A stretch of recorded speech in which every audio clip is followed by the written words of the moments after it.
今天再说一个话题，我们猜想一下，推演一下这个某东方大国，它到底意欲何为？它到底向哪个方向发展？前面我们知道这习拜会，包括刚刚发生的中欧这个合作峰会，包括跟越南这个峰会，还有这一系列的国内的这些操作有两个国内的事情，有两个比较重要，一个就是某枫桥经验的推广，还有一个呢之前被大家可能忽视的供销社和这个村村大食堂，但现在不怎么提了。那么结合这些信息呢，其实我感觉包括把之前的更早的中美贸易战这些事情结合，包括国内的领导人任期的改革等等这一系列的我们放在一起，可能会发现一个比较惊悚的一个方向，那么就是某东方大国正在快步的西朝鲜化。我首先从经济上面说，先说到那个川普总统在位的时候的中美贸易谈判，其实是接近成功的，突然有一股力量就导致这个没有谈成功很多事件都有这种在关键快成功的时候，有一个力量来在这里搅局。我们尚不清楚这股力量到底是来自哪里，但是肯定是有一股力量是否定改革开放的，否定的之前癌组定的那个国家大战略的。那么这种力量呢，目前在东方大国里面是处于主导地位，非常的强势的。我们可以猜想一下他是对外资的这个态度。我之前有节目也有提到，外资呢现在没有之前20年前那么重要了，但是呢我感觉他对外资的态度呢是打算驯化，让外资建立党支部说白了就是外资要听话跪下来挣这个钱。现在看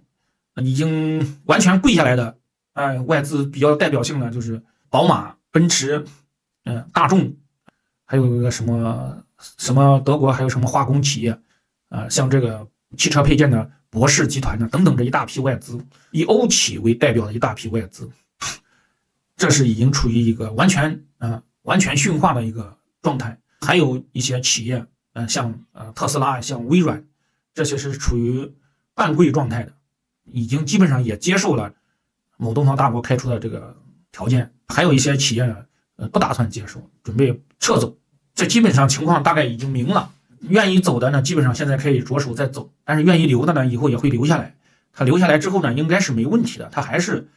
因为某东方大国确实需要这些外资来输入他的技术倒不是喜欢他的资金，主要还是输入他的技术，来维持呢某东方大国的工业的缓慢的成长吧，他这是需要的这个是对国内的经济呢，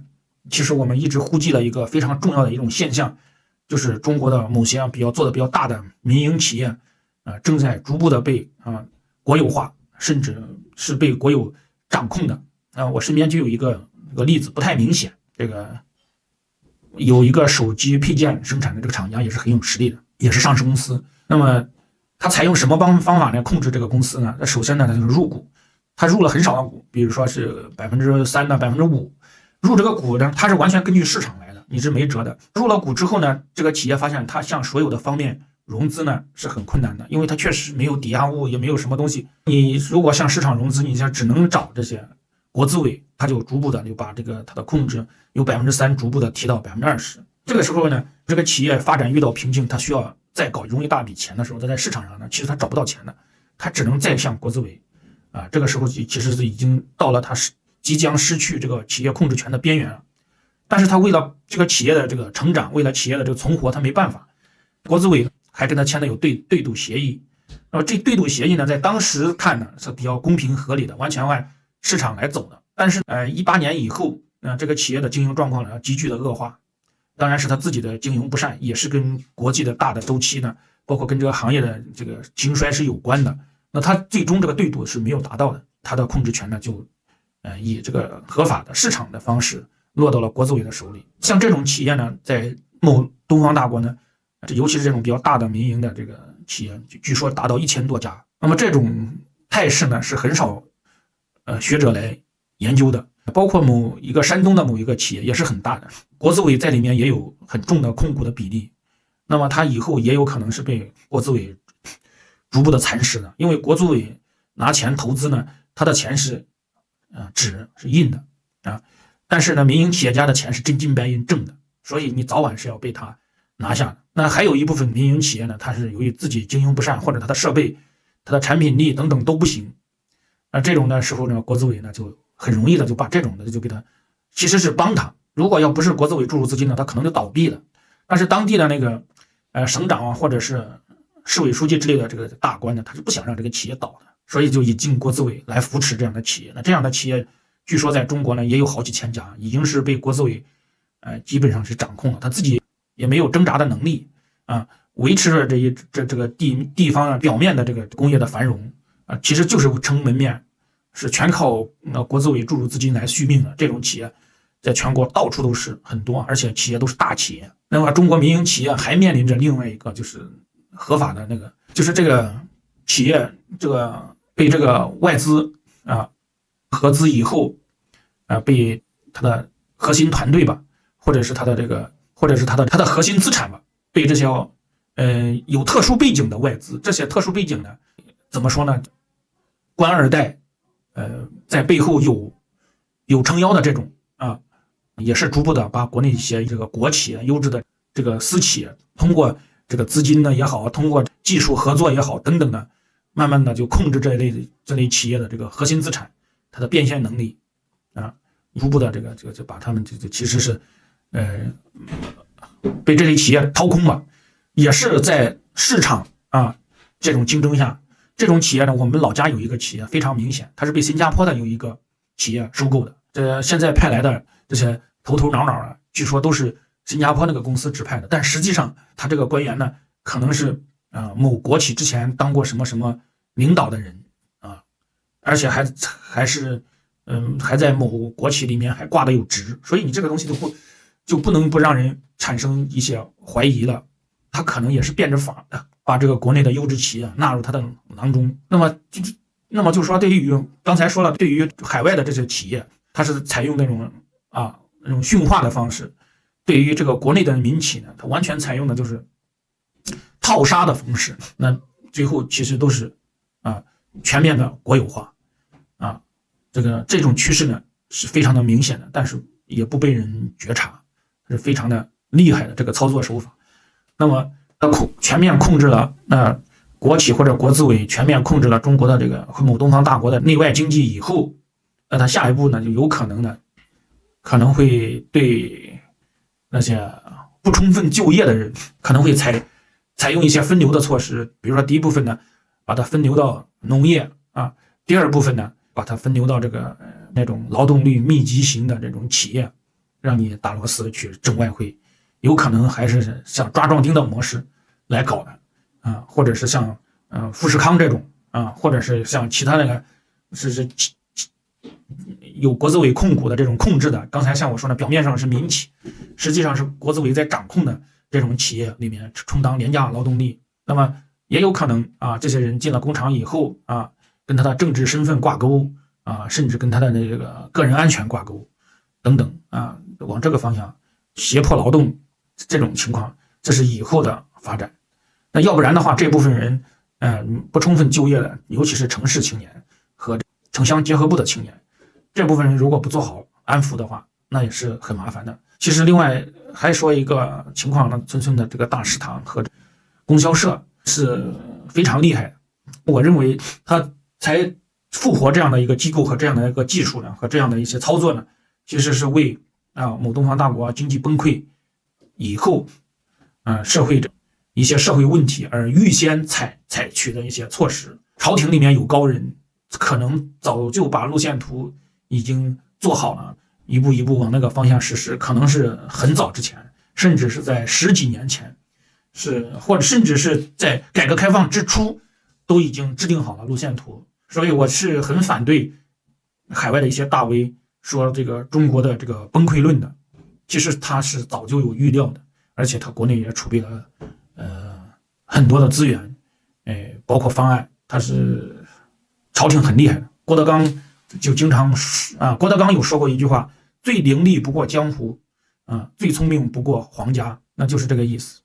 最伶俐不过江湖，最聪明不过朝廷大概就是这样。朝廷里面的技术官僚是万里挑一、千锤百炼的，而且是掌握资源。他们呢，经常的通过培训或者是挑选等等，他们是很厉害的。这个往往被海外的某些人所估计的。另外说一点，就是说中国的经济崩溃论呢，虽然我在这个视频里面也引用了这个崩溃论，但是我的崩溃论和海外大 V 的崩溃论不一样，是我借用这个崩溃这个词来描述我想象中那个现象。其实它并不是崩溃，而是它的经济全面的有这个市场化，转向新的计划经济，就是新的贸易体系，配合它的大的新的新帝国战略，做第二阵营的带头大哥的这种猜想。它其实服务的是最终这个目标，来实现这个国家领导人的所谓的这个大国领袖的这个梦想，维护他的大国领袖的政治形象，来保持他在党内在国内的政治合法性。甚至他的有一些举措已经考虑到经济持续下行以后带来的社会问题的应对。你比如说枫桥经验，枫桥经验其实它的特点是非常简单的，就是把国家法定的权利授权给这些村长镇长乡长街道办主任等等这些基础官僚。这些官僚可以随时的抓捕那些他认为危害公共安全，为这个对稳定有不好的倾向的这些人包括但不限于发表过激言论、有过激行动的这些人，他甚至可以把你扑灭在萌芽之中这种网格化的再配合这种配合这种数字集权等等，可以想象，那么以后中国的社会可能全面恢复到计划经济这个轨道，而且为此呢，国家层面已经投入了大量的资源，做了大量的准备，甚至它是一个主动的趋势，主动和被动的都有的一种趋势。虽然说现在还在对外做出一些友好的这个举动，其实也是一种迷惑，在迷惑党内所谓的改革派分子，迷惑一般的老百姓。等他所有的布局完成的时候，你们就没办法了。当然这只是我个人的观察，因为人的智力是有上限的，是每个人的思考呢也是不一定正确的，这个在你自己参考。那么我在这里呢再次重申在某一些情况下的人的这个应对我认为这个是非常有必要再说一下。如果你对中国未来的经济判断是3年到5年的这个不好，然后呢就开始慢慢恢复到18年一样的这个活力，那么政治保持继续的改革开放法治建设呢继续的进步。如果你是这种判断的话，你个人的生存策略就是买房，普通人就是买房，你不要创业，创业风险是大的。买房呢它有好处，可以财产保全。现在的房价说实在的话确实是非常的便宜，非常的适合入手，因为它房价里面有70%左右实际上是税，包括20%左右的建筑成本，它这些东西是已经出了的，它不会已经是成本了，所以它下跌10%，房价下跌10%，其实已经是非常的厉害，非常的就是亏本了。它下降30%，那就是非常的不正常了。那甚至下降50%，那就更不正常了。如果说你对中国的经济的长期看好的话，那其实现在是可以入手房子的。另外一个就是说，中国的某东方大国的这个印钞据说是疫情过来这3年时间印了10多年总和量还要多一点。那么天量的这个 M2 势必会导致像这种不动产呢，包括优质的这个房地产是会带动它的价格上涨的，包括那个大宗的工业品呢、工业原材料都会带动这些上涨的。如果你的是这种观察的话，那你可以买房地产。但是呢，你如果同意我这个视频的判断的话，认为中国可能会向新的计划经济开始滑向的话，你就要听我的建议。第一个呢，就是你在新加坡开户，你一定要在新加坡开户，利用这1-2年的时间蚂蚁搬家，把你国内的资产搬到新加坡。即使你人在国内，你也要在国外放一点外币美元。如果极端情况下，你可以利用你新加坡的这个账户，每个月往回是吧，往国内再打一点钱。第二个措施呢，你在国内要准备一些黄金。那这些黄金呢，如果你确实有这个打算呢，建议你买工业黄金，一定要买国标的，不要买杂牌子啊，也不要买大国企的，就买直接有金矿的那种啊，生产的是国标的那种。工业黄金它是没有手工费的，这个可能会节约15%左右的成本啊。你到时候你卖这个金块呢，和卖这个首饰项链呢，它是一样的价格啊，是这种情况啊，做一个提醒。还有呢，你最好是保持在海外有一个亲戚，这个是最好的啊。还有你需要自己始终有一个手机或者有一台电脑是能翻墙的，而且你这个手机和电脑最好呢能藏起来啊，只有家庭内部人员知道，尤其是不能让小孩知道。小孩他现在呢，对这个小孩的教育，老师是特别坏的，然后教小孩举报他父母的这种，这老师现在都是这样的老师，所以你特别要防备你的一些情况被你的孩子知道。另外，你要持续对你的孩子进行反洗脑教育的，这个非常重要。你们这家庭成员之间不能出现这种对立的这种情况，如果出现对立，那是很麻烦的。如果你孩子偷偷举报你，那你有什么？孩子他也不懂事，被老师一顿忽悠，或者是被社会上的这些人一顿忽悠，所以你一定要对你孩子及时的进行反洗脑。另外一点就是一定要在家里面备一点长期保存的粮食，这个非常非常重要。像有一些能保存10年以上的罐头，10年以上的那种军用的压缩饼干等等，每年你在家里面都放点粮食，足够1年的啊。哪怕你这1年以后你再把它那个送人，再把它卖给那些早餐店的等等，这些其实啊不可以这样操作的。另外，你要在家里面养2条狗啊，而且是中型犬，甚至中型犬以上，不能养宠物犬啊。这种关键时候可以做帮手。你没有信任的人，但是你的狗你是可以信任的，这个是可以做防护的。另外，你家里面呢，你要准备那种可伸缩的那种铁铲，户外的那种老司机都知道那种铁铲，它是可以防身的，而且呢你是合法持有的，它不会到你家里把你这个铁铲收走的，是吧？你要是准备刀具呢，他会把你这个刀具收走，但是你要准备铁铲的话，他不会收的。像我家里面就有一把铁铲，它其实表面是很锋利的，而且铁铲上面还有带有那种可以锯的那种这种齿纹，而且那个它整个都是铁的，它是可以，而且可以伸缩的啊，它是可以带在户外啊。如果有人问你这个用途呢，如果实在没找到问你这个用途呢，那你就说你是有时候在户外驾车，怕轮子陷轮，你准备一把铲，这是说得过去的。这些东西一定要准备。另外就是保持你的邻居的关系和睦啊，不要给人不要过于的表现，不要过于的把自己的那个思想的观点等等向外人透露，甚至包括你的父母啊，包括你的同学呢，都是相处以后都要谨慎的。因为在文革时期呢，揭发这个风是盛行的。枫桥经验呢，其实就是靠揭发，相互揭发，人性使然的，谁也没办法。你看着你的发小、你的同学，那以后都是不能相信的人的啊！即使你的发小、你的同学是没问题的，但是他的配偶、他的子女，是吧？会不会通过他一不小心说漏的一个点他们来举报，会导致你不可挽回的人身损失？这个就是很难说的。那么最后一个终极大招呢，润你确实要关心的，尤其是中产当然你富豪的你就不用劝，他肯定会润的。你中产的现在还在有一些犹豫，因为这个国外呢其实并没有国内好。从挣钱方面来说，国外其实挣钱是很难的，国内反而是挣钱现在还是比较相对很容易挣钱一点的。另外一个，你对自己的环境也比较熟悉，你到国外以后等于重新开始，是很多人是做不了这个决断的。但是如果你看我这个视频呢，希望你能帮助你能做这个决断。最好的方法就是润。如果你现在还有一点资产的话，那么你的资产拿到海外的话，那就是在国内是不起眼的资产，在海外确实是非常牛逼的。你像我在这个国家日本，像我们的邻居，像我们的这个朋友，我们问他们其实他的存款呢是没多少的，是吧？但是你如果你是从中国来的，你带个200-300万人民币折合成日币的话，那就1-2千万，是吧？那在日本马上就成为比较有钱的中产，你就会过得非常的踏实情况也请你这个考虑。